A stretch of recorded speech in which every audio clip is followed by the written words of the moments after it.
बच्चों मान लेते हैं कि यहाँ पर बिंदु A है जिस पर एक आवेश रखा है -q। इससे 2l दूरी पर यहाँ एक बिंदु B है जिस पर आवेश रखा है +q। इनके बीच की दूरी है 2l। इसका मध्य बिंदु है O, तो ये आधी दूरी हो जाएगी l और ये आधी दूरी हो जाएगी l। इसके मध्य बिंदु पर अगर हम एक लंब खींचें, ये लंब रेखा, इसके किसी बिंदु पर जब हम वैद्युत क्षेत्र की तीव्रता निकालते हैं तो उसको हम बोलते हैं निरक्षीय स्थिति में वैद्युत क्षेत्र की तीव्रता। ये हो गया वैद्युत द्विध्रुव AB, -q और +q आवेश से मिलकर बना है, 2q इनके बीच की दूरी है। तो वैद्युत द्विध्रुव के कारण निरक्षीय स्थिति पर मान लेते हैं ये है बिंदु P, इस पर हमें वैद्युत क्षेत्र की तीव्रता निकालनी है और इसकी जो दूरी है वो मध्य बिंदु से है r। अब सबसे पहले हम जैसे पिछली बार हमने किया था, -q के कारण वैद्युत क्षेत्र की तीव्रता बिंदु P पर, +q के कारण वैद्युत क्षेत्र की तीव्रता बिंदु P पर, और फिर उन दोनों का परिणामी निकाल लेते हैं। तो -q के कारण जब इस बिंदु P पर वैद्युत क्षेत्र की तीव्रता निकालेंगे तो उसकी दिशा कैसे होगी? उसकी दिशा होगी इस डायरेक्शन में, P से A की तरफ। +q के कारण जब इस बिंदु P पर वैद्युत क्षेत्र की तीव्रता निकालेंगे तो इसकी दिशा इस तरफ होगी। +q के कारण वैद्युत क्षेत्र की तीव्रता उस बिंदु पर बाहर की ओर होती है और -q के कारण अंदर की ओर होती है। तो सबसे पहले बेटा स्टेप वाइज आप समझते चलेंगे, कोई परेशानी नहीं होने वाली।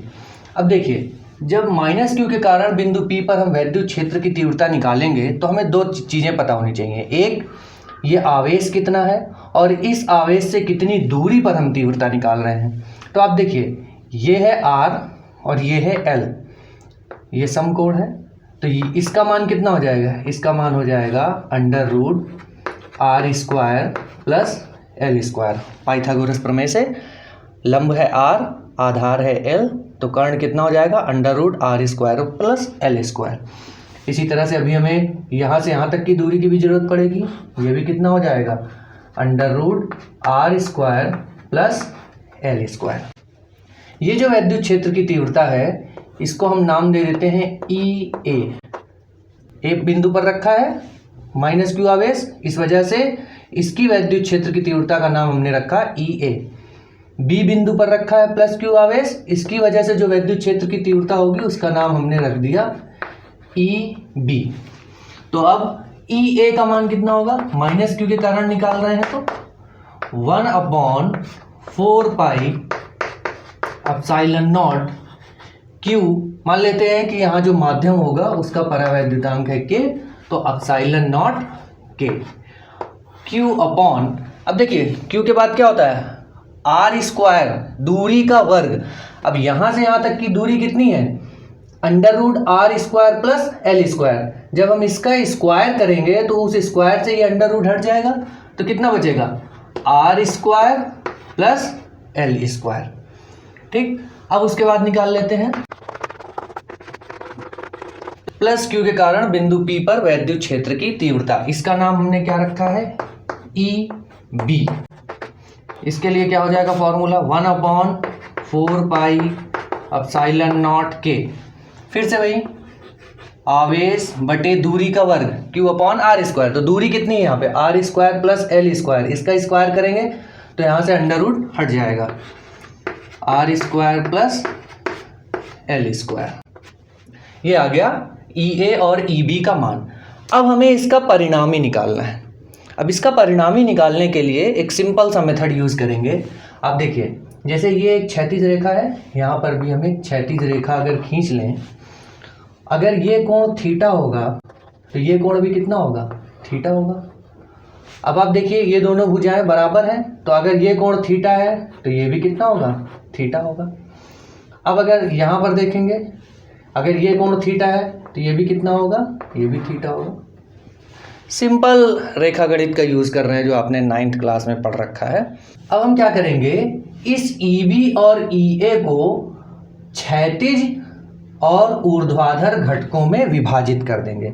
मान लीजिए ये है बिंदु P, इस डायरेक्शन में है आपका EB और इस डायरेक्शन में है EA। अब ये क्षैतिज रेखा है, ये कोण भी थीटा है, ये कोण भी थीटा है। तो अब देखिए EB का घटक अगर हम इधर क्षैतिज दिशा में निकालेंगे तो जिधर कोण होता है उस दिशा में घटक क्या हो जाएगा, EB cos थीटा। क्या हो जाएगा, EB cos थीटा। इसी तरह से EA का घटक अगर इधर निकालेंगे तो क्या हो जाएगा, EA cos थीटा। अब EB का ऊर्ध्वाधर घटक कितना हो जाएगा, EB sin थीटा। EA का ऊर्ध्वाधर घटक EA sin थीटा।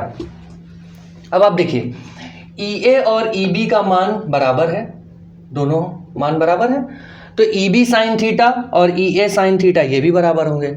अब जब दोनों विपरीत दिशा में है तो ये एक दूसरे को कैंसिल कर देंगे, ये और ये घटक हो गया कैंसिल, है ना। आपको ऐसे क्रॉस बनाना नहीं है एग्जाम में, ये मैंने आपको समझाने के लिए बना रखा है, ठीक है। अब देखिए जब आपने EB को दो भागों में तोड़ दिया, EB sin theta, EB cos theta, तो अब आपको EB को ध्यान नहीं देना। जब आपने इसको दो भागों में विभाजित कर दिया तो अब EB को ध्यान नहीं देना है।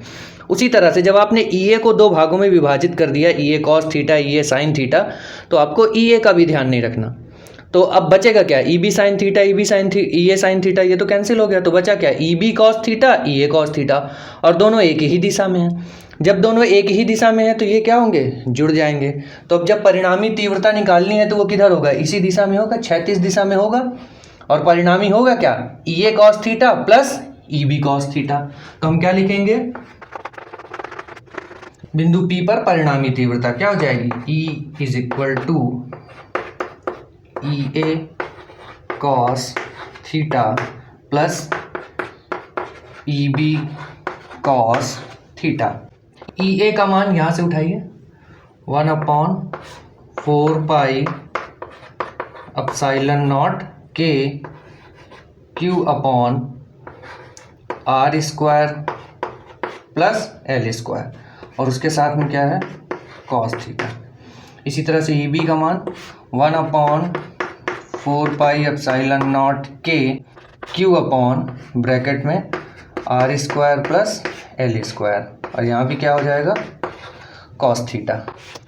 अब देखिए दोनों मान वही हैं तो जुड़ जाएंगे, तो क्या हो जाएगा, 2 into 1/4 pi epsilon naught K, जैसे ये पूरा क्या है x, ये पूरा क्या है x, x प्लस x कितना हो जाएगा, 2x, तो 2 इंटू x मतलब ये पूरा term, Q upon R square plus L square cos theta. अब देखिए जब इसको हमें सॉल्व करना है, ये E का मान है, तो E is equal to 2 into 1/4 pi epsilon naught K Q upon R square plus L square. अब cos थीटा है, cos थीटा का मान आप इससे निकालिए, cos थीटा मतलब आधार बटे कर्ण। अब इस त्रिभुज में देखेंगे आप तो आधार कितना है, L, और कर्ण कितना है, √R square plus L square, तो L by R square plus L square का अंडर रूट। अब देखिए अंडर रूट का मतलब होता है पावर 1/2, तो मैं ऐसे लिख देता हूँ, बात वही है, चाहे √R square plus L square लिखें, चाहे R square plus L square की पावर हाफ लिखें, इससे आपको जोड़ने में आसानी होगी। तो 2 into 1/4 pi epsilon naught K क्या हो जाएगा, Q इंटू L। इस 2 को अब यहाँ लिखने की बजाय यहाँ लिख दीजिए, आपको आसानी से दिखेगा ये क्या बन गया, 2QL एक साथ लिख दिया। R square plus L square की पावर यहाँ पर है 1 और यहाँ पर है हाफ, तो ये मिल के कितना हो जाएगा, 1 plus half is equal to 3/2। Power जुड़ जाएगी यहाँ पे, तो कितना हो जाएगा, R square plus L square की पावर 3/2। अब आप देखिए 1/4πε0 के 2QL किसके बराबर होता है? P के बराबर होता है। R square plus L square की पावर 3/2। ये हो गया आपके लिए व्यंजक। इसके लिए वैद्युत द्विध्रुव के कारण निरक्षीय स्थिति में वैद्युत क्षेत्र की तीव्रता। ये जो व्यंजक आपको मिला है ये जनरल फॉर्म है, ये जनरल फॉर्मूला है, ठीक है। अब हमें क्या करना है, एक ऐसी स्थिति के लिए निकालते हैं कि जब वैद्युत द्विध्रुव बहुत छोटा हो। वैद्युत द्विध्रुव बहुत छोटा हो इसका मतलब है कि ये 2L लंबाई बहुत कम है। जब वैद्युत द्विध्रुव बहुत छोटा होगा, जब द्विध्रुव बहुत छोटा हो तो इसका मतलब क्या है, R का मान बहुत बड़ा होगा। किससे? L से। इसका मतलब है R बड़ा है L से। इसका क्या मतलब हुआ, R स्क्वायर तो बहुत बड़ा हो जाएगा किससे? L स्क्वायर से। तो L स्क्वायर को नगण्य मानने पर, L स्क्वायर को आप नगण्य मान लेंगे तो ये पूरा टर्म हट जाएगा, L स्क्वायर हट जाएगा, क्या बचेगा? R स्क्वायर और फिर उसकी पावर 3/2। तो इसको मैं सॉल्व करके अलग से आपको दिखा देता हूँ।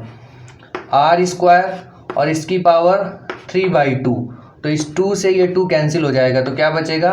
R³। L स्क्वायर को नगण्य मान लिया, R स्क्वायर की पावर 3/2 और फिर 2 से 2 कैंसिल होगा मल्टीप्लाई करने पे, तो R³ बचेगा। तो क्या होगा फॉर्मूला? E = 1/4πε0 K P/R³। तो ये था व्यंजक। मैंने बहुत आसान तरीके से आपको समझाने की कोशिश की है। अगर अच्छा लगा हो तो वीडियो को लाइक कीजिएगा, अपने दोस्तों के साथ शेयर कीजिएगा, कमेंट करके बताइएगा कि कहाँ पे कौन सी बात आपको नहीं समझ में आई है, ताकि आने वाले समय में आने वाली वीडियोज़ में मैं उसको इम्प्रूव करूँ। और बताइएगा ज़रूर कमेंट करके कि आपको कैसा लगा, ये जो मैंने कॉन्सेप्ट समझाया ठीक से समझ में आया या नहीं आया। अगर अच्छे से समझ में आया तो अपने दोस्तों को शेयर कीजिए। मिलते हैं नेक्स्ट वीडियो में।